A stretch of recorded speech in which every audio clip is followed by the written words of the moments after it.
Tatis, he's going to lead Sports Center. He's done it again. Another home run.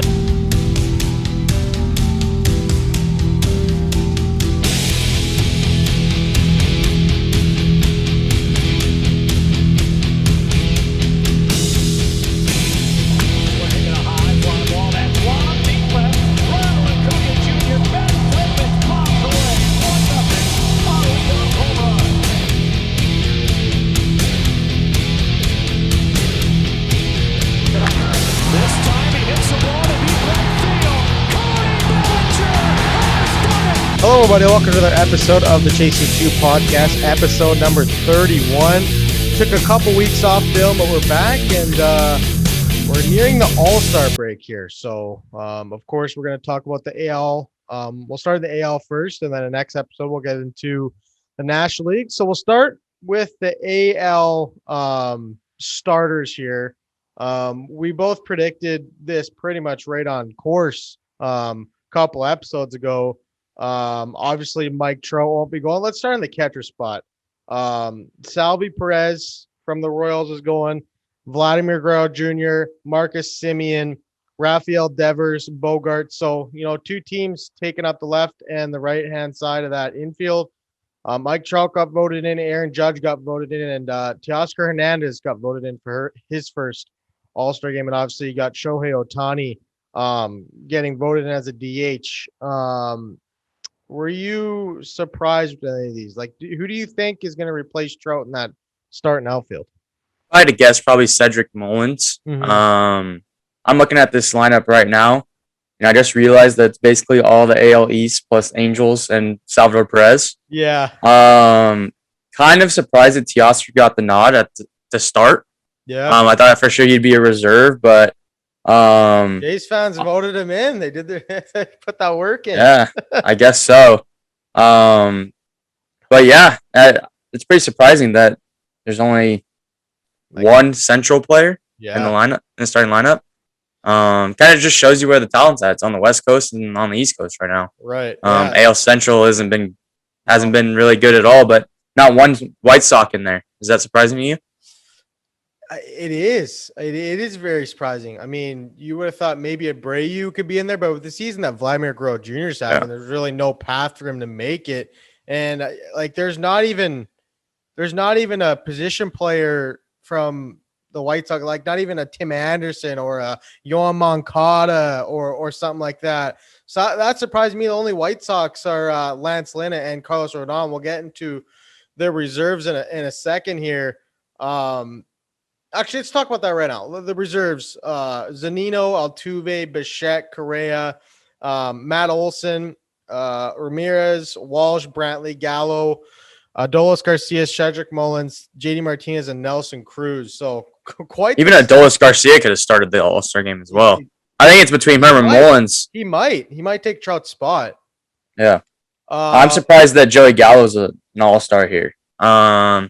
He's hit 8 bombs in the last week and a half, but before that he had 13 bombs, batting .220. It's a little surprising to me. Right. The first base position for the AL is pretty deep. I mean, you got Guerrero, you got Matt Olson, and you got Jared Walsh, who is piecing together another really good campaign after coming up late in the season last year and showing that power potential. And him and Ohtani have really kept the Angels afloat, like we mentioned off air, while Trout's been hurt. Yeah. Basically, Ohtani's put the team on his back, and then Jared Walsh is just picking up the pieces. I mean, you saw the other night against the Yankees, he hits a grand slam to tie the game. Yeah. Angels had no business winning that game. Had a great comeback in the ninth. When you text me, turn on this Angels game or Aroldis Chapman's blowing the game, I'm going there 100% because, man, this guy, ever since the Sticky crackdown, this guy has been one of the worst relievers in baseball. Yeah, and he just blew another one against the Mets. Yeah, he just blew another one against the Mets. I'm sure everybody saw. If you're watching baseball, you saw the highlight. His hands on his head. They can't believe it happened. Yeah, he starts laughing and smiling again. Yeah. But yeah, I mean, he had a really good. He's the most dominant reliever in the AL the first 2 months. So for sure he deserves to be an all-star, and he is all-star. Yep. Um, You want to go over the pitchers and the relievers for the yeah, let's do it. Yeah, Shane Bieber, who isn't going to play because he's hurt, but he got named to the reserve. Garrett Cole, Nate Eovaldi, Kyle Gibson, Kikuchi, Lance Lynn, Carlos Rodon, like we mentioned earlier. And then for the relievers, it's Matt Barnes, Aroldis Chapman, Liam Hendricks, Ryan Presley, and Gregory Soto, the lefty from Detroit, gets in to represent the Tigers. But, I mean, when you look at that relieving core, I mean, Matt Barnes, Chapman, Hendricks, three of the most dominant relievers in the AL for sure. Yeah, let's just hope that Aroldis Chapman isn't closing the All-Star game, or the NL will be winning. Could you imagine if just all jokes. Could you imagine if home field advantage is on the line? The NL will be licking their chops, get that guy into the game. Yeah, but maybe the break will do him some good. Yeah, and he can get back on track starting. We're going to talk about the Yankees when we talk about AL buyers and sellers. This Yankee team needs a lot. Like this team is a dumpster fire right now, to say the least. Yeah, I mean, you hit it right on the nose. I mean, they're 42 and 41. 10.5 back. They're 5.5 back of the wild card. Right. Them and the Angels shake out the two teams. Basically, they're on the bottom, but are still in it. Right. After that, you got Detroit 10 games back, Kansas City 12.5, Minnesota 13, Texas is 15, Baltimore's 21. I mean, the AL is pretty much starting to take shape. It's taking shape, and this week's gonna be big for teams like the Yankees, the Angels, Cleveland, right? Even Toronto. Yeah. Because if they can get within three games of the wild card, and Tampa has fallen off a cliff lately. Oh, I think Tampa. After they just beat Toronto yesterday, and it snapped a 10-game road losing streak. Like that's very uncharacteristic, and just like ever since Glasnow went down, the pitching's really taking a hit. They're making a lot of errors in the field, which is very uncharacteristic. It's just you look at the Rays and you see like a very defensively sound baseball team. Don't make a bunch of errors, but I mean they're beating themselves a lot lately. Yeah, it's ugly baseball, but I mean every team, I feel like, and I've said this before on this podcast, will go through their tough times. It's just limiting those tough times and getting back on track. The Yankees, we feel they're 42 and 41, but it feels like this whole season's been a bad time for them. It feels like they're 10 games below 500. Yeah, it does. So, I mean, they do get to play Baltimore, a ton, right? And I don't think their strength of schedule has been that hard up to this, this part of the season. It's going to get tougher. It's going to get worse. They play Boston like 5 more times. So yeah, I think Boston's 7-0 against them this year. Yeah, and I think they've played Texas already, and they've played Minnesota already. I'm pretty sure they played Baltimore like 10 times. Yeah, so it's I don't know. We'll see what the Yankees do. We're gonna get to sellers in a second, but if we want to start off with the Yankees, might as well. Let's talk about some AL All-Star snubs here for a quick second. Okay, yeah, we can do that. Before we go on, let's see, pitching. Like Chris Bassett didn't make the All-Star game. That was a little bit of a shock to me. Let's see who else we got here. I mean, like we said, the first base is kind of blocked, but Yurley Gurriel was having a really good season. Tim Anderson. I mean, Glasnow should have been named an All-Star. Yeah, even though he's hurt, like for sure. Sean Manaea. That is completely baffling to me. How Sean Manaea. I mean, Robbie Reyes had a pretty good season here. Right. I wonder how it affects, because Ohtani was actually voted in as a pitcher and a DH. Yeah, okay, that's an interesting topic though, because they're probably going to make an exception for him to do both. So he really could have taken one, and then they could have give like DH to like Alvarez or something. I don't know. Yeah, or JD Martinez. Yeah. Yeah, I don't know. I think honestly he should, but he got voted to start the game. That's the problem. Right. I mean, it's a fan vote. He got voted to start the game.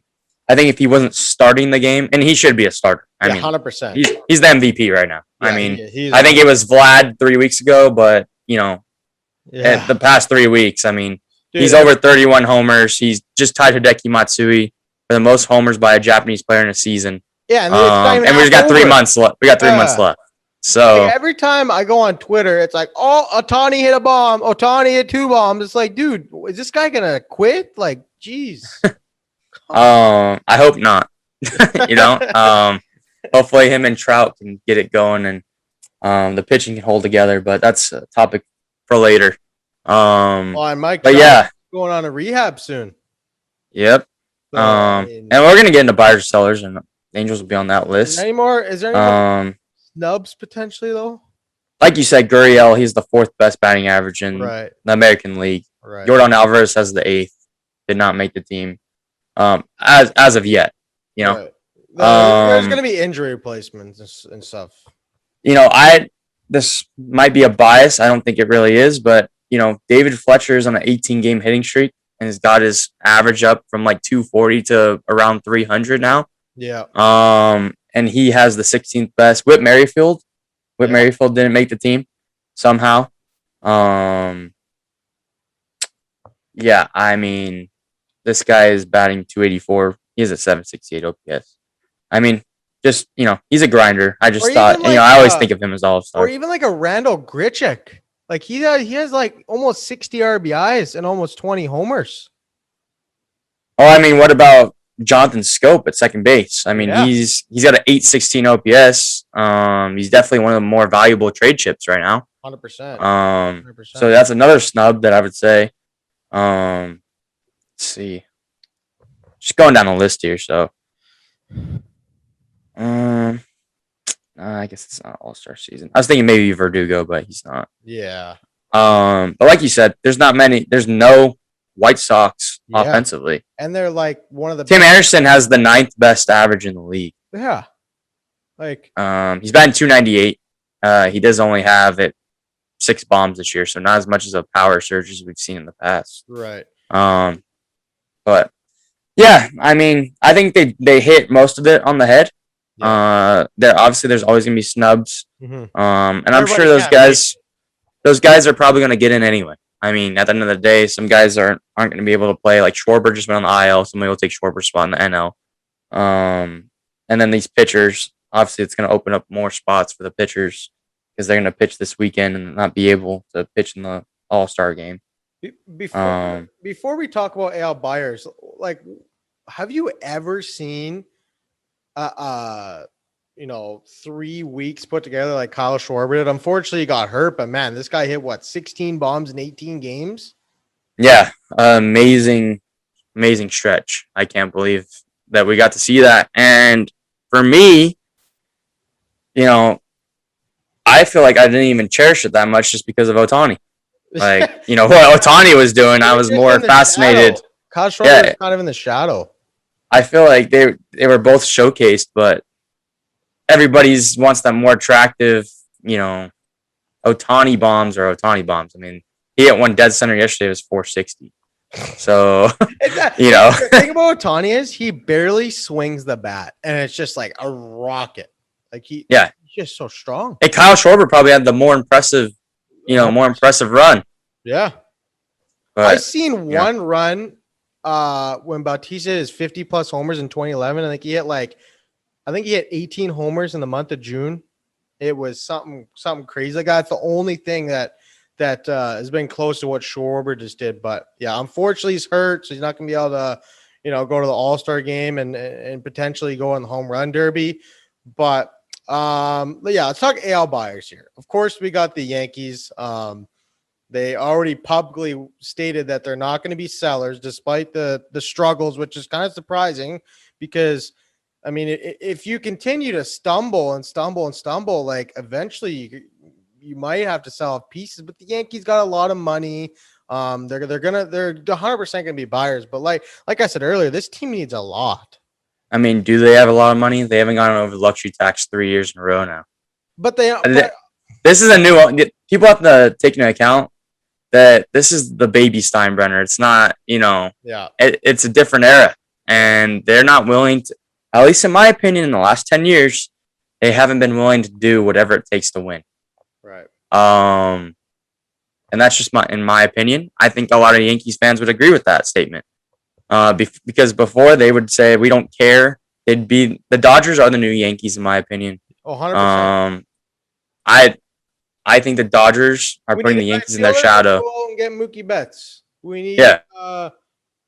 We don't need another Cy Young, but we'll go get Bauer. We'll go out and get Bauer. Yeah. Like that was what the Yankees did. I mean, they went out and got A-Rod, Teixeira. They paid a lot of money to Ellsbury, Damon, Tanaka. They brought in for $200+ million.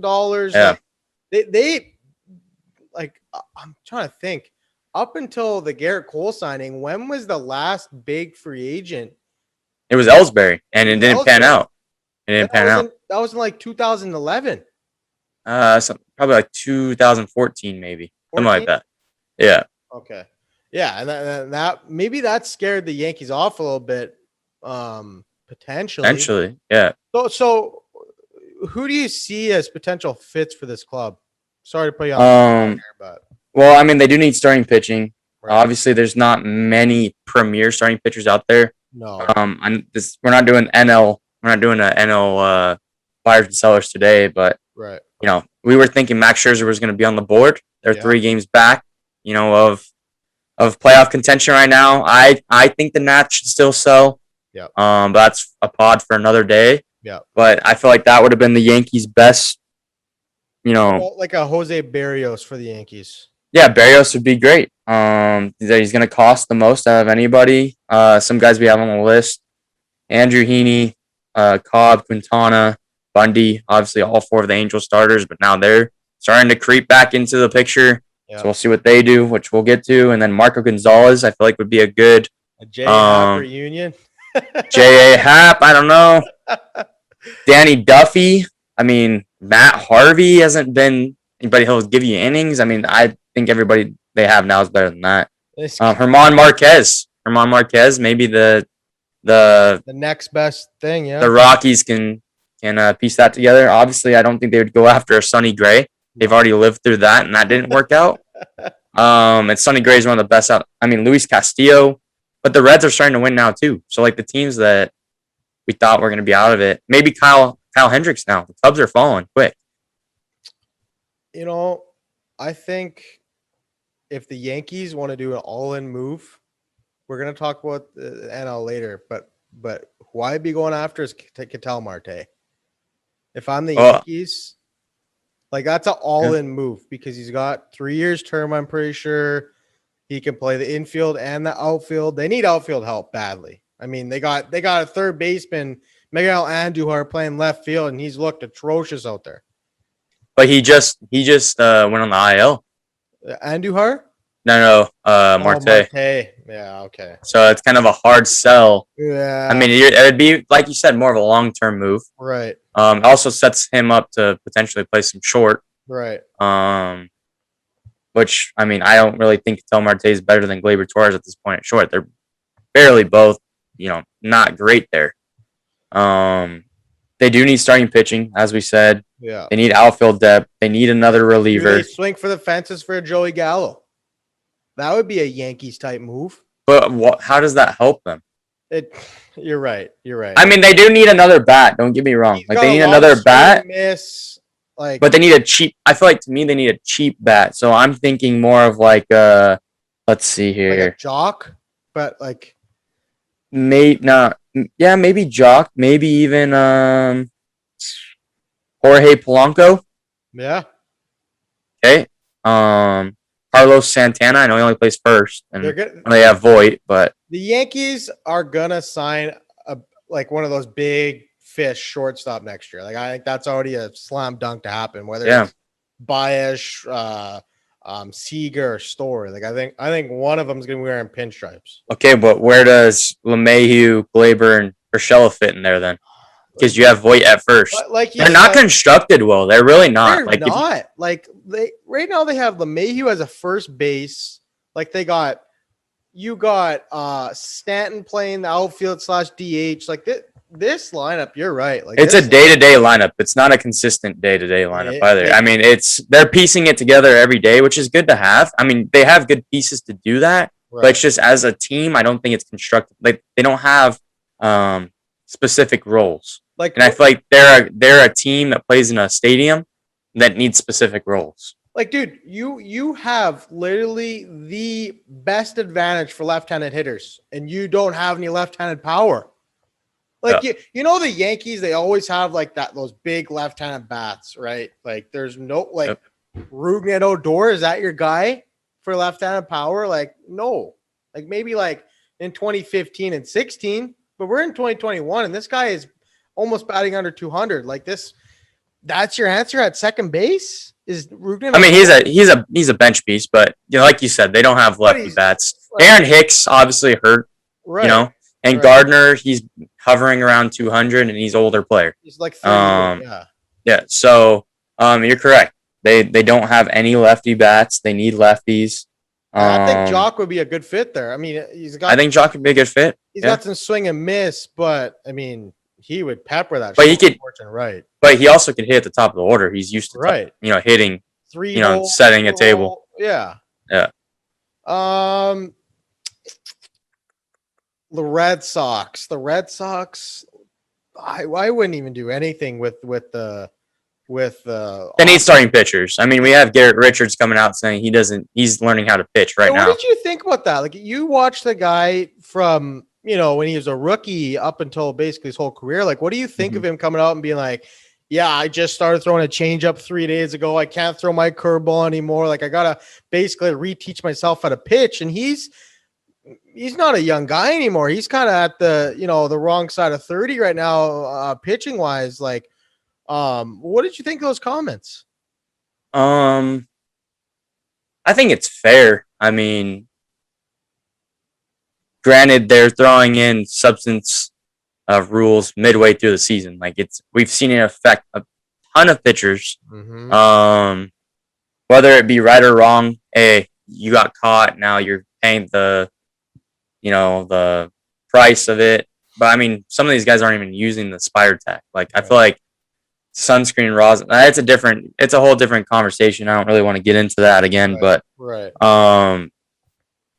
I think that it sucks for him. I mean, he's had a tough career. Yeah. And he's on a team that's leading the AL East right now and got to gear up for the playoffs. Yep. And I think best bet for him, and might be the best bet for the Red Sox, kill two birds, one stone. Trade for a pitcher. You get Chris Sale back. You move Richards to the bullpen, and he's got electric stuff. Yeah. If you tell him, hey, get me 3 outs, throw as hard as you can, and just toss me hundreds. I mean, wasn't he in the bullpen in San Diego? In the playoffs, yeah, but he signed as a starter. Right. Yeah, and the Red Sox basically are trading for an ace. Essentially, they're getting Chris Sale back, like you just said. Yeah, and I mean, his curveball is his best pitch though, that's why it's like I can't even feel my curveball anymore. That's a problem. Richards? Yeah, that's a problem because that's his best pitch. Yeah. So, but I mean, he's got 100 in there, or at least 97 plus. Toss him in the bullpen. Right. He's already had his injury problems. It might be the best fit is to make him a late inning bullpen piece. Yeah. I mean, who knows how he'll react to that, but maybe like a setup man to Matt Barnes or something. Yeah, I could definitely see that. The Blue Jays struck a trade with the Miami Marlins last week. They brought in Adam Simber and Corey Dickerson. Jays need some left-handed bat. They needed some pen help badly, and Simber's become a fan favorite. Not a fan favorite, like a favorite of Charlie. He's already been used 4 times, and he's been done 4 clean innings. And he's been a boost to that pen. And they got Simber for 3 more years. So for what they gave up their, I think, 19th best pitching prospect and a shortstop prospect. Like, they really didn't give up much. And I think they got a good reliever here in Simber. Yeah, I think it was the right move. Now they needed pen help, and they went and they didn't just settle for an older guy. Yeah.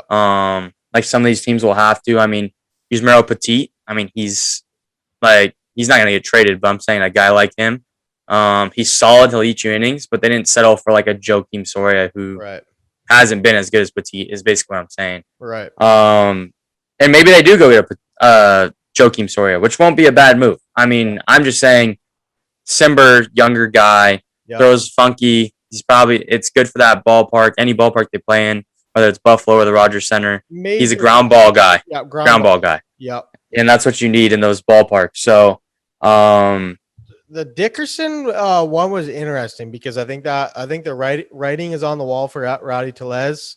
They already got a crowded outfield. They got Gurriel, Grichuk, Hernandez, George Springer just came back, and now you had Dickerson. Dickerson's on the IL. He's in a walking boot right now, but he's supposed to be back after the All-Star game.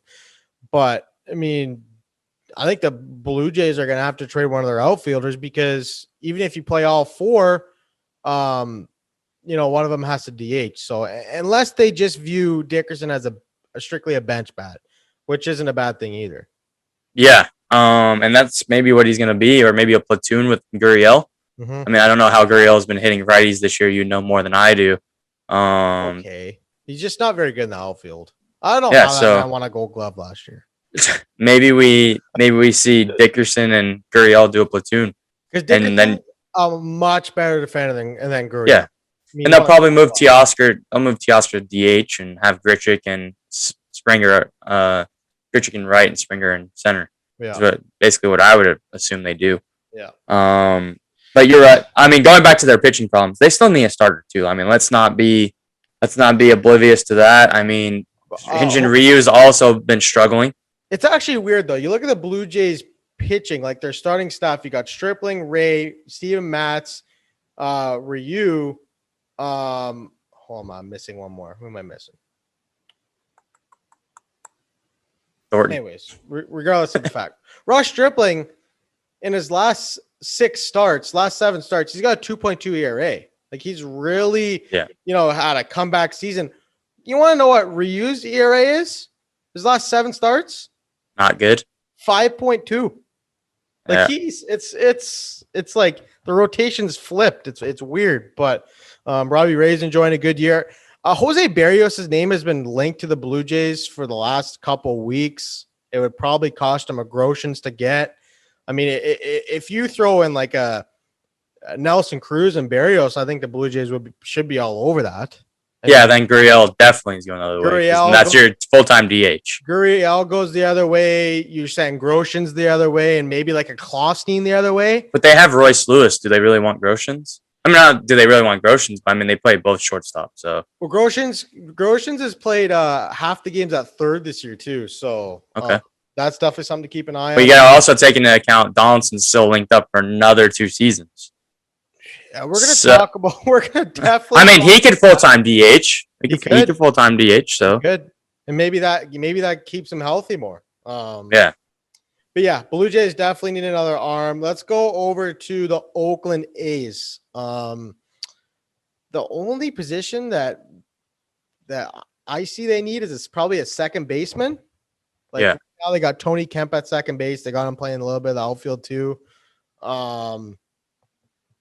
Any other positions you need to see the Oakland could upgrade on? Shortstop. I mean, they can move on from Elvis Andrus. Yeah, hasn't been very good this year. It has not been good. Hasn't been good for the past 3 years. Andrelton Simmons I predicted Andrelton Simmons to go there in the offseason, and that could be a potential fit.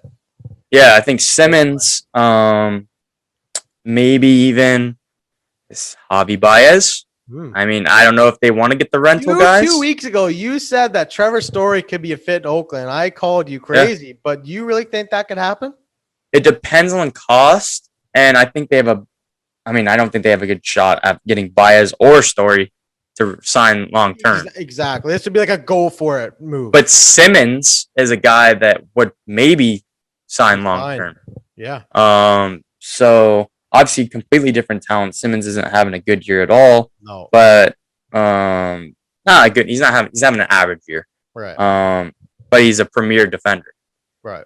Who also doesn't strike out very much, and that plays into their game of hit and runs and steals. So it would be a good fit. Simmons, I probably would be the best fit on paper. Probably Even wouldn't cost you much. we've seen Eduardo Escobar's name get linked to the White Sox past couple weeks. Maybe he goes to Oakland to play some second base. Yep. Josh Harrison, Starlin Castro, Jonathan Scope, as I said. Adam Frazier. That would be them going all in. That would be them going all in. Been one of the best second basemen in MLB this year. Yeah. And he's cost controllable too. Yeah, he is. Maybe even we see a guy, call me crazy, but maybe we see a Kyle Seager go to Oakland and they move Chapman to short. He can do it. I'm pretty sure he's played a little bit short when Semien got hurt too. Trade. But Kyle Seager is going to be a free agent anyway. Yeah. Well, Seattle's kind of right there. Like, I don't think they're going to be there at the end. Like, I think they're going to eventually. But why would Seattle do that this year? Yeah, if you got a chance to move Seager, I'd do it 100%. But do you think maybe Kyle Seager's a lifer that? Maybe you trade him and sign him back. No shot. No. Remember this past offseason, the guy literally came out and said, "Oh yeah, Kyle Seager's done after this season." Obviously. Oh yeah. So I don't think the relationship's great there. The crazy guy on Zoom. Yeah. Don't think that was the best thing to say at the time. Yeah, that's probably not ideal. White Sox. Are we done with Oakland? Yeah, all I was gonna say with Oakland is they need a big bat. They need a big bat. Yep. So see what happens with that. White Sox, obviously, Nick Madrigal's out for the season, so they've been looking to replace him. You said they were linked to Eduardo Escobar, right? And now Trevor Story has been linked to the White Sox. Yeah, so either move Anderson at second or Story at second. And they got Eloy, who has started doing supposedly might come back, but who knows what he's gonna be though. That's a tough injury to come back from and to do well. Pectoral, yeah. And Luis Robert, is he out for the season or is he gonna come back? It wasn't pretty, his injury. I'm not sure. I think there's still a chance he comes back in September. I think it was a leg injury, right? Coming around third base there. I'm not sure. It was a long-term thing, though. Yeah, he was out like 5 months or 4 months. But, yeah, they need a second base. They need an outfielder. Let's see here. What can they do in the outfield? Like, I could see, like, if Seattle falls out, I could see like a Mitch Haniger going there potentially. Yeah. Andrew McCutchen having a decent year. He'd be a good fit. He's been in the playoffs before. He's a good clubhouse guy. I think McCutchen will be moved. What do you think of Robbie Grossman? He's kind of had a, kind of resurgence this last couple. Yeah. So the Tigers too, they have him for an extra year, I believe. I think it was a 2-year deal. It was a 2-year deal. So the Tigers might be like, we might want to hold on to them because they've been one of the better teams in baseball the last 40 games. Tweet they're 29 and 21 the last 40 games. Yeah. So even when Detroit's come and they just took 2 of 3 from the White Sox. That's too. 50 games. I'm not a math guy, but yeah. So not saying the Tigers are going anywhere this year, but it's definitely a good sign. They got AJ Hinch at the helm there. Yep. And they're playing better ball, and they got good young starters. Yeah. So that's a team to watch this free agency because who knows what they try to do. Yeah, you got to see the Tigers play earlier this season. The Astros, hey, they got 137 run differential, positive, of course. Their offense is going off. They need some pen help. They need maybe a one starting pitcher, and that team might be ready to rock for a playoff run. Surprisingly, I saw a stat. They were the worst bullpen over the past 40 games, and they're still winning games. Yeah, worse than the Blue Jays. Shocker. Yeah, they have the worst bullpen ERA. Bullpen in baseball. Yeah, and they're still winning games. So I don't know how long they can.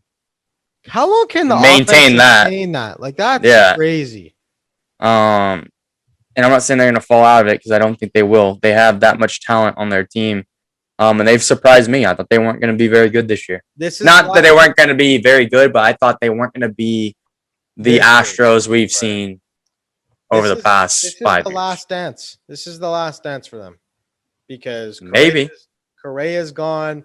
Unless they let Correa walk and like bring in like a Trevor Story or a Corey Seager, which I don't see happening. But I mean, they still got a decent little core there. But I mean, Bregman came up as a shortstop and has played shortstop as well. So we might even see them be in the third base market. And shift Bregman over to short. Yeah, I mean, there are many options there. The Astros are definitely interesting. Yeah, I think the Astros will be heavy in the rental reliever market, like a Yoki. Yeah. Also, the starting pitching market, but starting pitchers with term, I think. I could see them getting a Barrios. Yes. Okay. They have Greinke coming off the books. They just re-signed McCullers. McCullers has had a great season, so I think they're gearing up as, hey, McCullers is basically our ace. They paid him to be their ace. They gave him $18 million a year.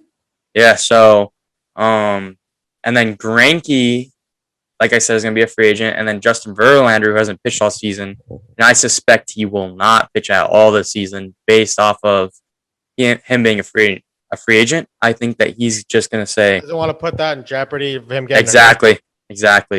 That's where I think we stand with Verlander. So what if you get to the World Series and he's like, hey, I'm good to go? Like, do you put him on the roster or something? Maybe. I don't know. It'd be definitely interesting to see what they do. Let's see. You want to go? Let's go to the sellers. The Baltimore Orioles are obviously sellers, but they got some pieces. Like the Baltimore Orioles are a team that's like young talent, like Mountcastle, Mullins, Mancini. Like I don't think they're gonna trade much of those guys. One of their prime trade candidates was Freddie Galvis, who now just tore his hamstring and he's out for 2 months. So he's off there. They really don't have much to trade right now. Let's look into the reliever market. Yeah. Or who's that other guy there? There's one more lefty that throws 100. I mean, Cole Sulser, he blew a game last night. He had a good year. But he has a 2.61 ERA this season. Out of the pen. You know who I'm thinking of though? That lefty that throws 100 out of the pen. Oh, what is his name? Trying to find out for you right now. Fry, and there's one other guy. Oh, I'm trying to think of his name. Oh, Scott, the lefty there. Yeah, Tanner Scott. I think he's hurt. I'm trying to look for him right now. Is he hurt? No. Yeah, he's hurt. Yeah, that could have been another candidate. I don't know how long he's hurt for, but yeah, he's 3-3 with a 2.73. Yeah, and throws 100 from the left side. Like that's a guy that's a premier chip right there. Yes, like that's a for some reason guy. It looks like he's hurt. Not sure what happened to him. Anybody else in the Orioles you see that could be traded? Matt Harvey, like I said. Yeah. We're looking more at their starter. Maybe Adam Plutko. He's not. I mean, not very. He's okay. He's okay. Yeah, not much. There's not much here. The Twins. Mancini has been, like I said, we've talked about. See him getting traded. Mancini? Yeah, I don't think so. They said it's rumored. It's rumored. It's been out there that it's potentially going to happen. Do I see it happening? I'm not. I'm not convinced. But hey, right. Situation comes up, then. Yeah, I think the Twins are going to be the same way with Byron Buxton. I think if the right trade comes for Buxton, they might trade him. I wouldn't. That's their star player. I mean, if we're trading Buxton, we're going in full rebuild mode. I think they gotta. I think signing Josh Donaldson. Yeah, he had a really good season in Atlanta, but I think that was a huge mistake. Yeah, I mean that 4-year deal for him was they interesting gave him 4 to say the years, least. $92 million. I mean, we're looking. I think just Josh Donaldson was comparable to Justin Turner, but the difference between Justin Turner and Donaldson is Turner stays healthy. Right. So they basically got the same type of deals. And the Twins were hoping to get a Justin Turner type type of guy. Donaldson is only 35. The I mean, thing 35 is you're starting to dwindle in your career, but I mean, it's not a 38. But here's the it's thing, 35. though. Here's the thing, though. You signed Donaldson, okay, to be your third baseman, but you have Nelson Cruz, so Donaldson can't even DH. Yeah. Because then Cruz would have to be on the bench or you put him in the outfield. Like, the move just didn't really make sense. Buxton's made a glass the last couple seasons. There was a rumor that the Mets have contacted the Twins about Donaldson. Yeah, and then I saw another rumor. If I had to guess, Robinson Cano would be going the other way. Yeah, probably. And then I saw a report yesterday that Donaldson, the Donaldson's not on the radar. So there's a couple conflicting reports about that. Like, to me, the Mets, like, it would only make sense if a Cano is going the other way because the money just doesn't make sense to acquire Donaldson. Like, well, I believe Cano only has one more year. He's almost 36 and he's got 3 years left, right? They But signed him last year. Donaldson has two more years. This year, then 2 more? Yeah. Okay.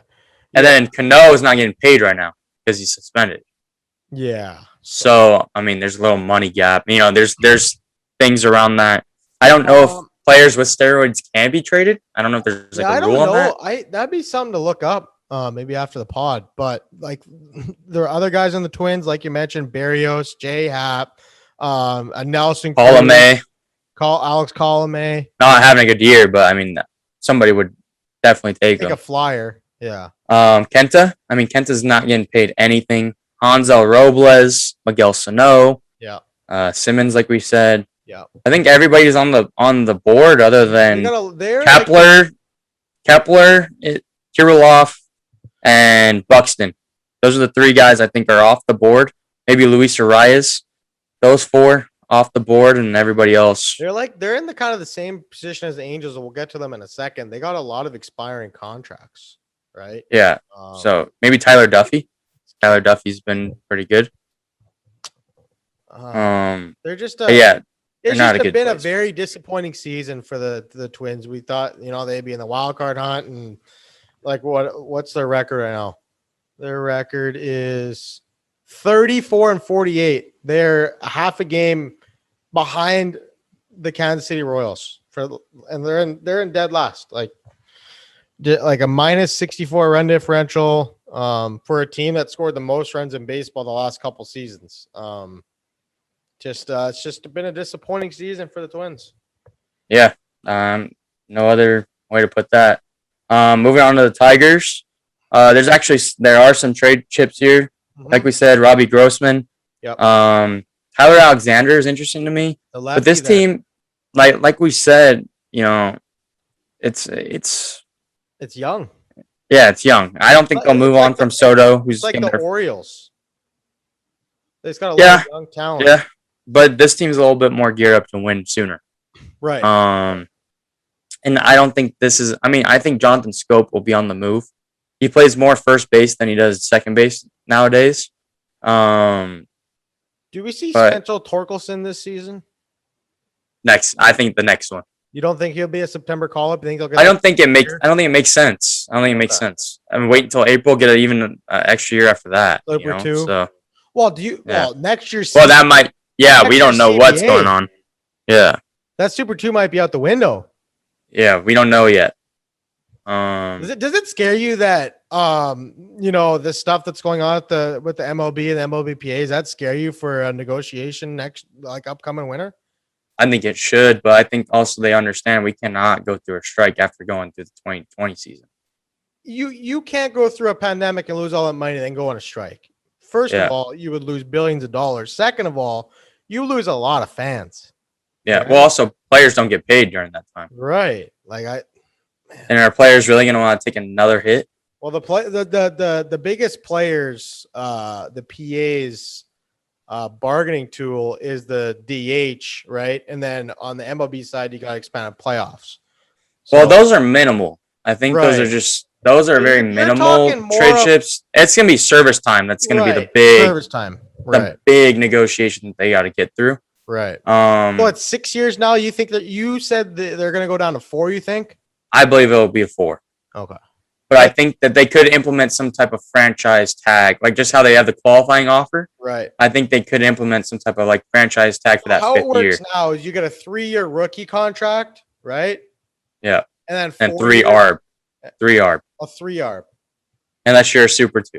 Then you get 4 ARB. So potentially 7 years. Okay. Yeah. Gotcha. So they moved down to 4. You had that franchise tag of, let's say, $27 million. It would have to be something substantial. It would have to be like your franchise tag is like the Angels want an extra year of Ohtani. They were franchising tagging for $27 million. Like it would have to be you're getting paid. It would be 25 plus, in my opinion. Right. And then some teams don't have to use their tag. They could just let guys walk. They don't want to pay anybody that. Franchise tag in the NFL, right? Yeah. Okay. Yeah, they have multiple tags, but I think they would be smart for the MLB just to use one. I mean, that would basically be used as like a, hey, we're going to give you the $25 million. Let's negotiate a long-term contract. Right. Like we'll help you out. We'll give you some money, and then maybe take. It's not helping them out. It's either it's helping the team, but it's also taking care of a player for 1 year. Right. And if you're telling me, okay, I'll take a 1 year, $25 million, and then sign like a cheap AAV in the next like few years. But they're not cheap AAV. I'm getting a 1 year, $25 million deal. Yeah. And if they haven't given me a contract extension that I like by then I'm going to go to the free agency market and I'm going to try to match my $25 million a year. Right. Yeah. Like I'm saying, the only guys that are going to be getting this tag are going to be the superstars. Yeah, it's going to be the Trouts, the Mookies, the next generation. Right. The Royals. The Royals had a really good, first month of the season, but this team has fallen off. They're 14 back of the playoff spot in the division. So let me check. Let me check wild card here quick. They're out. It's over. Yeah, they're 12 and a half back. 12. The cutoff is at the Angels. Yeah, but it's the Yankees. Actually, the Angels are above the Yankees right now. Oh, on MLB it says the Yankees are above the Angels, but they're wrong. Yeah, the cutoff is at the Angels or the Yankees. I mean, I think they're both 5.5 back. I'm just right. The Angels have taken 2 of 3, so technically. Isn't it crazy how the Angels have been without Mike Trout and they have the same record as the Yankees? Like, what does that say about the New York Yankees? What does it say about the Angels? What the hell? No, well, for sure they've played really well. I think you said they're 24-19 without Trout. Yeah, I mean it's on the back of Ohtani, like we said before. But going back to the Royals, I mean, what do they got? Some guys every year we hear Whit Merrifield's name get thrown around, and he never gets traded. Of course, that would be very entertaining to see. Jorge Soler's having a terrible year. Maybe somebody buys low, but I don't think Kansas City's gonna move on from him right now. Mike Minor, Carlos Santana. Yeah, Michael Taylor. Who has a $1 million cap hit? Maybe Greg Holland. Yeah. Wade Davis, is he still there? Wade Davis is still there. I think he might be hurt. See, I don't see him on the roster here. Danny Duffy's back. That's obviously their biggest trade chip. Yeah. I feel like he's been a trade chip for the past 3 years, but he has a good year, and then he has a bad year, and he has a good year. Well, their biggest trade chip is Witt if they want to trade him. Yeah. Right. But outside of that, it would probably be Danny Duffy for sure. Josh Staumont would be another one to watch. Yeah, he's young guy. I mean, he's 27, but he throws 100. Yeah. And then we got the Rangers. They are not good. Joey Gallo, Kyle Gibson. This team, I don't know where they go. I really don't. This team, like, they just don't have much pieces, man. They just don't have much pieces, and they don't really spend money lately. They're gonna be like the Rockies and have to build through the draft. They're gonna have to. I think they're gonna be more like the Tigers, or find like a Adolis Garcia from somebody and hope that he turns into a good player. Like they're gonna have to find a couple of those guys. But I'm thinking they're going to be more of like a Tigers build, to where they do have some players. Right. They had on the back end of things, they had Justin Upton, Ian Kinsler, Victor Martinez, Yeah. guys like that. Verlander was there. Right. I think we are going to see the Texas Rangers do kind of the same thing with like Isaiah Kiner-Falefa, who's becoming a very good player. Joey Gallo, as we mentioned. Kyle Gibson's having a great year. They're going to cash in. I think it's going to be a couple of years of cashing in on some tickets. Yep. Kind of like we were saying. Yep. And they're going to continue to do the 1-year deals, trade them away. Lance Lynn, they traded away. Yep. Got a good haul back. So it's going to be a couple of years of that for this Texas team. This year, we're probably going to see maybe a David Dahl get moved, even though he's got some term. Gallo, maybe they cash in on Nate Lau. Maybe. Yeah. So, I mean, those are some names that I would think that would get moved for them. Maybe Charlie Culberson's going to be a good move for them. He's not going to cost much, but they'll get a piece back for him, whether that be MLB ready or just a minor leaguer. But those are the type of guys that will be traded from the Texas Rangers. Let's get into the buyers and sellers. So teams that we think will buy and teams that we think that could also sell. We'll start with the LA Angels. This team's got a lot of expiring deals, but like you just said, the Angels are only 5.5 out of a playoff spot. So like you're a fan, you've watched this team all year. Is this team playing their way into buying at the trade deadline? Currently, they've won 4 in a row. They just swept Baltimore, which isn't anything to brag about, but it's 3 wins. But it's 3 wins, right. And that's the difference between this team and other teams that I've watched in the past. They have been taking care of business against the crappy teams, right. So, and that's why they are where they are. Did that comeback down 8-4 in the 9th? Because is that like a season-changing comeback?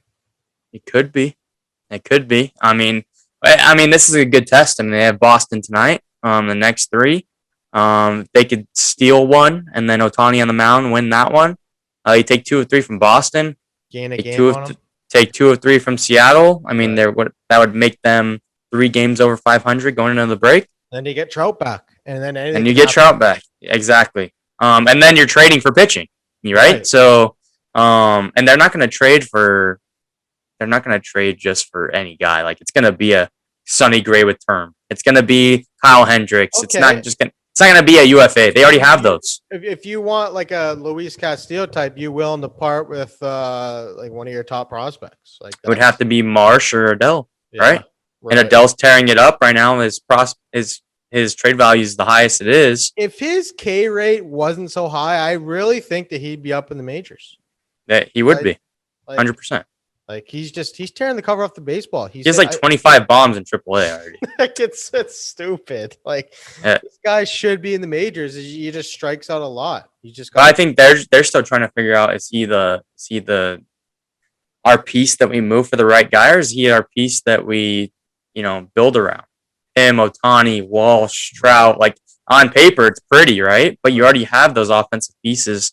Rendon? Do you really need Joe Adele offensively? So of course, it's good to have, but we have notes that we look at while we're recording the pod, and we put trade chips down. And on under third base, you put Anthony Rendon. Like, what's your reasoning behind that?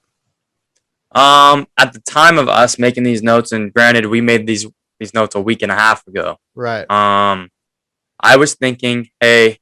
Maybe the Angels try to do some type of move where they get the money off the books. Obviously, right now is not his highest value. He's been banged up all season. Yep. He's only batting .240. I expect that to change. He's a great player. He's a really good player. Yeah. But I just felt that in a big deal, maybe he could be moved. Okay. Like if they were receiving a Luis Castillo. Or not that Rendon would make sense for Cincinnati. I'm just throwing names that make sense. Right. They would be acquiring a pitcher return basically for Rendon. Right. Instead of digging into those prospects. Right. Gotcha. And when you have Walsh and Ohtani making the AllStar game, it kind of makes you feel better about what, Rendon, right? I mean, you get Trout back. Rendon might turn that on. Now this is one of the most electric offenses in baseball. Walsh has just really come out of nowhere. I mean, this guy has what, Yes. 66 RBI. I think he has 20 plus bombs. He's a late bloomer too. I mean, by the time he's a free 27? agent, he'll be like 33 years old. And they got him for 3 more years? Oh no, they have him for Let me look. 4 or 5 more years. I don't even think he's in arbitration yet. Walsh contract. He came up in 2019 at the end of the season. So 5 more years. 5 more years. How old is he? 28, 27? 27. 27. His birthday is 7/30, so he'll be 28 this year. 28 this year. So 33 as a free agent. What a find that is, eh? I mean, they drafted him, right? Yeah, it definitely accelerates they did draft him. It definitely accelerates their chances of being a playoff contender. Because, I mean, the Angels look at Walsh and be like, if this guy really breaks out, like that's a good problem to have. Like that's a really good problem to have because now you got Trout, Rendon, Ohtani. I mean, he's already they've let go of their Hall of Fame first ballot for him. Walsh. So that's all the confidence in the world if I'm Jared Walsh, right? 100%. But it's something to keep an eye on. Like we said, they are buyers and sellers. Yeah. They've already moved Patrick Sandoval and Jose Suarez into the rotation, kicking out Quintana and Bundy. And I think that's real. I think that's good moves for the Angels because that means they're in a good spot. That means their young pitchers are pitching well, and Sandoval has been. I mean, let's look at Patrick Sandoval real quick, and we'll get into Jose Suarez real quick, and then we'll move on. Right. Patrick Sandoval so far this year, he's started 8 games to a 3.8 ERA. Right. And that ERA is a little bit inflated as a starter. It's been a lot better than when he was he had one bad game early in the year, whereas ERA started off at like 5 out of the pen. And Jose Suarez 1.98. Yep. He's starting his first game of the season today against the Red Sox, so that'll be a really good test for him. He came in for Bundy the other night when he was thrown up on the back of the mound. Right. And Suarez, he basically locked it down for 6 innings in the Bronx, out of the pen. So Griffin Canning has had a really tough go so far this year. He actually just got demoted to AAA, so that shows you that they have a lot of confidence in Suarez and Sandoval right there. Yeah, and Detmers, their top pitching prospect, is striking out 15 guys a game in AA right now. So pitching may be on the Angels' radar finally, but they still have to add. They still have to add guys with control, whether it be free agency or trade. So don't be surprised if somebody uncharacteristically gets traded for some pitching. This is a new GM, so Jose Quintana moved to the bullpen. 9 starts, 6.9 ERA. And Dylan Bundy, 14 starts, 6.5 ERA. So guys weren't getting it done on the mound for Joe Madden, so he decides to move them to the pen. And I think that's really good moves for the Angels. And those are 2 guys that will probably get moved for nothing, but they'll get moved. Right. That's what I'm thinking. And then deals for sure. Yeah. So this is a big week for them. Maybe extending Raciel Iglesias. That guy has been lights out this year. Every time I see Iglesias come in, it seems like he gives like 2 innings every time. Yeah. So he has his home run issues. Right. And that's been well known about him his entire career, but he tosses 97 to 100. Really good. He's pretty lights. Right. He's 6-3 this year as a closer. Yeah, like they bring him in like the other day I was watching the Angels game. They brought him in the 7th inning because they are riding him hard right now. Like and this guy's going. He is, and before yesterday, he gave up a homer. Cedric Mullins. Before that, he retired 26 straight batters. And I think it was 18 via the strikeout, and he's getting a lot of swing and miss in his slider too. So yeah, he's got 58 strikeouts in 38 innings. He's been very good. I've been impressed with that. I mean, we said in the offseason that this was probably the Angels' best move of the offseason. Yeah, best trade chip, but also the best extension candidate. Right. So moving on though, let's like I said, there's just to wrap it up: Bundy, Cishek, Claudio, Cobb, Heaney, Iglesias, Quintana, Watson. Those are 8 guys right there that could be traded on expiring contracts. Watson and Cishek have been good. Yep. So they're either going to buy and they're going to keep it going, or we're going to move on from maybe 2 or 3 of those guys. So we'll see what happens. That's why they're in the buyers and sellers. But let's move on to the Indians. Yeah, the Indians really have kind of fallen out of the pennant race because like they're 2-8 in their last 10. They've lost 6 straight. Let's see, who do they got coming up next here? Houston. Oh, sorry, Tampa. Tampa for 3 games. So Tampa has that's a big series right there because Cleveland's 4.5 back. I mean, let's see. Let's just play some hypotheticals here. Cleveland sweeps. Okay, now they're a game back, and now what do they do? And this is not a team that's gonna. I feel like we have them in the buyers and sellers, but I don't see them buying anything big. Yeah, like if they're gonna buy something, it's gonna be like Carlos Santana for his 3rd stint. Yeah, you know what I mean. Like it's not gonna be. It's not gonna be that Trevor Story. Right. If they were gonna do that, they would have just re-signed Francisco Lindor. Right. It's not gonna be the Hobby Baez. It's not gonna be Kyle Schwarber off that hot month. Right. It's not gonna be Max Scherzer. It's gonna be guys with control. And I mean, we have them as buyers or sellers, but in my mind, let's just make them a seller. I mean, what is their? I mean, what are they buying? What are they buying, Blake? Yeah, like at the end of the, like. Yeah, I think you're right. What can you see them buying? I mean, they need pitching. They need a ton of pitching, actually. I mean, their bullpen's really good. They got Karinchak, who's lights out. Right. We've seen some things out of Cal Quantrill out of the pen. Been good. Savali's been good. He's a starter, but yeah, Clase throws hard. They have some pieces back there. And this team's made around their pitching. Bieber's hurt right now. Yeah. Isn't Plesac hurt too? They just lost Josh Naylor to a gruesome injury. That was bad. Plesac's hurt? I think so, yeah. So it's not looking good in Tribe Town. I mean, honestly, let's move on. Let's move Jose Ramirez and let's get a big package for him. You think so? I mean, why not? Yeah, I could. I just feel like they're terrible offensively. They're terrible offensively. It is a miracle that they have 43 wins. But look at the division they play in. That's why they have 43 wins. Their division is dog shit. They play the Twins, Kansas City, and Detroit. Yeah. So this 2 weeks, I was looking like Seattle plays the Yankees, Cleveland plays Tampa.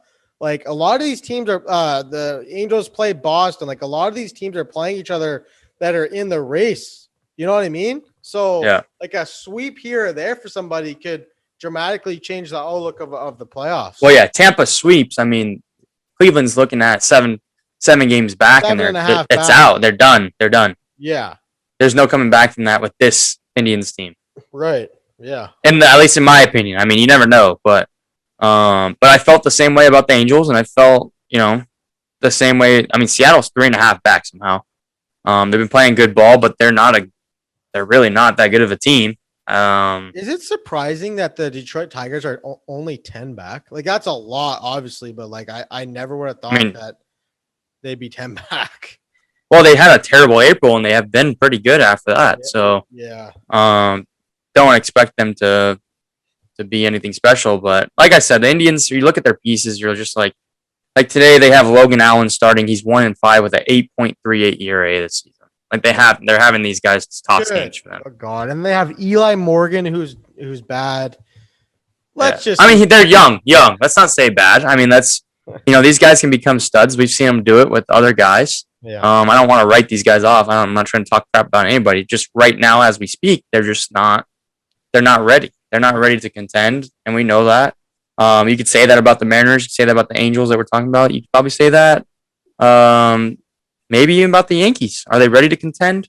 I don't know. Toronto. Even though we named them buyers because they said they're going to be buyers, are they really ready to contend with the staff they have? Probably not. Their offense is ready to contend. I agree. But look at where they play. Look at where they play though. Right. But hey, they could be potentially moving back to the Rogers Center July 30th for a pennant race. But who knows if that's going to hurt or help them? We don't know. I don't know how it could hurt you though. Like you're back home. Buffalo's got that big wind out there. Yeah, but you got the dome though. You close that dome up, balls just be flying out of there. I don't know. I mean, it's definitely like I said, it's a different field. They're going to be playing on turf every day. Injuries might be coming. Right. Now, I'm just throwing out there. We don't know. It would just be nice to play in front of some fans. You know what I mean? Like they're in Buffalo right now. They play the Yankees. It's like 70% Yankee fans there. It's like, oh my God, dude. Yeah.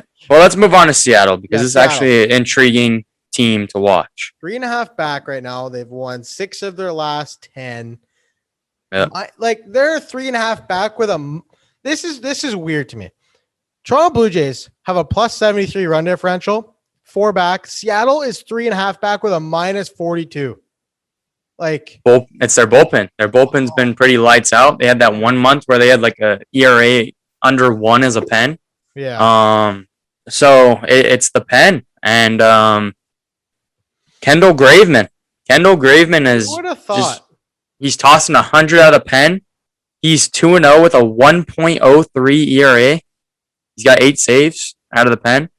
They're kind of closure by committee, but he gets the most of it. Ken Giles to a 2-year deal too, so he'll be there now. I don't know if he'll be a part of it this year, but they could be buying some.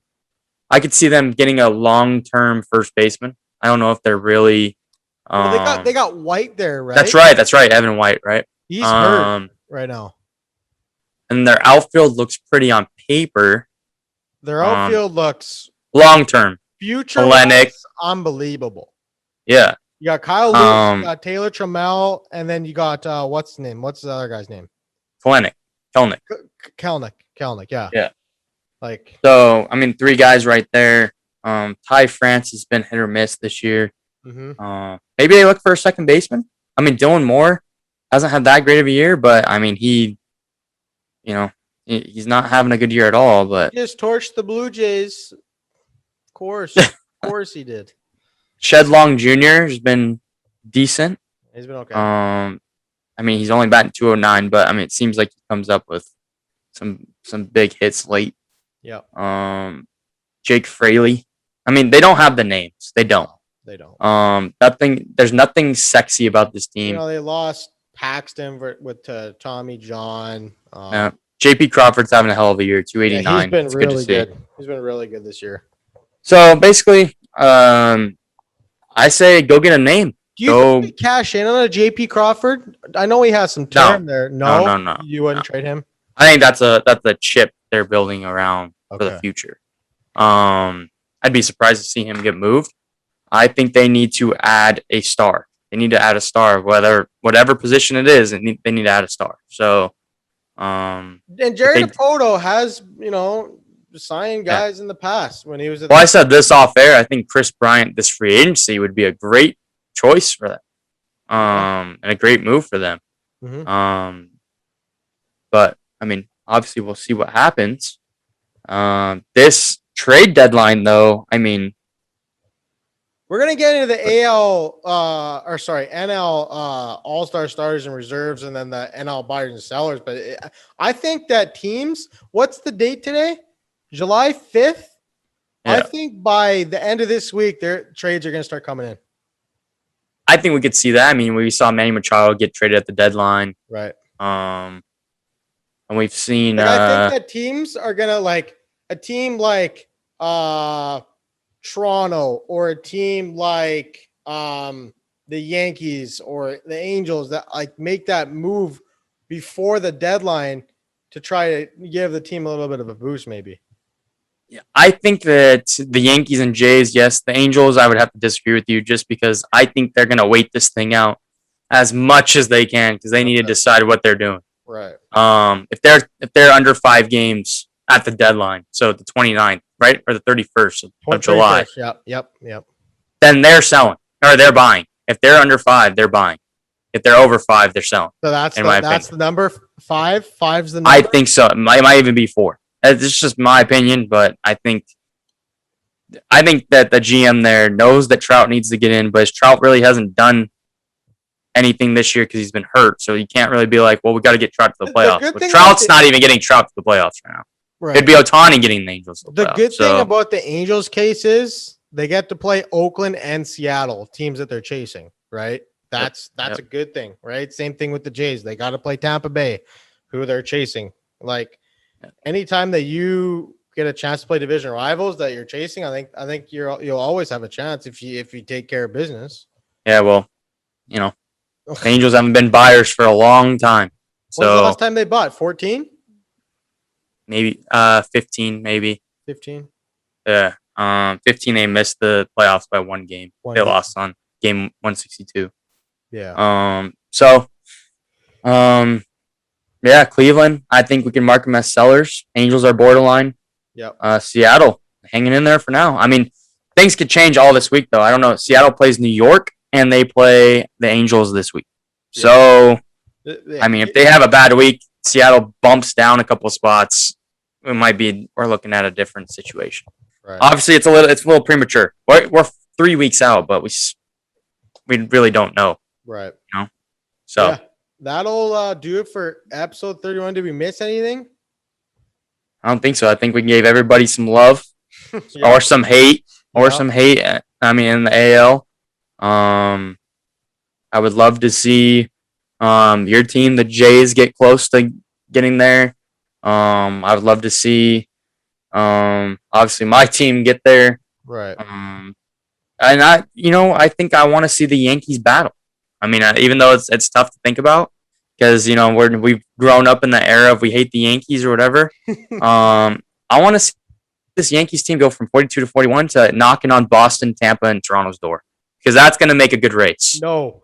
It's good for baseball. I want to see the Yankees suffer because, it's like this team growing up, it's like, oh, the Yankees. And now they're struggling. And I'm like, hell yeah. Like, you Yankees fans deserve to suffer. Like, they have 27 rings, man. Like, they've had it pretty damn good. I mean, you would think you'd hate Boston more. I mean, they've won 4 rings in the last 20 years. Okay, so so has the Yankees. They won. Okay. Since 2009. Since 2009, they haven't done anything. Since 2009, the Red Sox have 13 and 18. Right. Or no, 17. They've won 2 rings in the past 10 years. Yeah. The Jays have 0. Yankees have 0. Tampa's got 0. Orioles got 0. So, I mean, what team should you really be hating on? Yeah, and now Boston goes worst to first again this year. I know. So they always do that, man. They went worst to first and 13, won the World Series. It's like, what is going on here?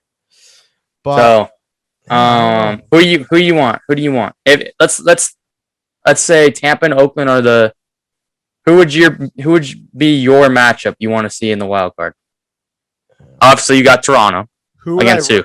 Who would I rather? I would rather play Oakland. Not rather play. I'm saying who out of the Yankees, Angels, Cleveland, Toronto, Seattle, Oakland, Tampa. Who do you want to see in the 2 games? Spots? Yeah. I would go probably Toronto, Oakland. Yep. That would probably be. I think that makes. Who I'd predict too. I think that makes the most sense. 2 teams are coming out of the AL West. The AL West is beat up on the rest of the league this year. So I just don't. I don't see Seattle going. I don't see Cleveland. If Mike Trout comes back and they go on a huge run, that potentially they could climb in there too. But right now, like on July 5th, I would probably take Toronto and Oakland. Fair enough. We'll see what Toronto does at the deadline, though.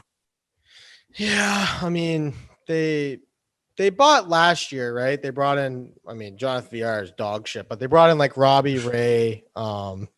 He was worked out pretty good for them. He's had a good year this year.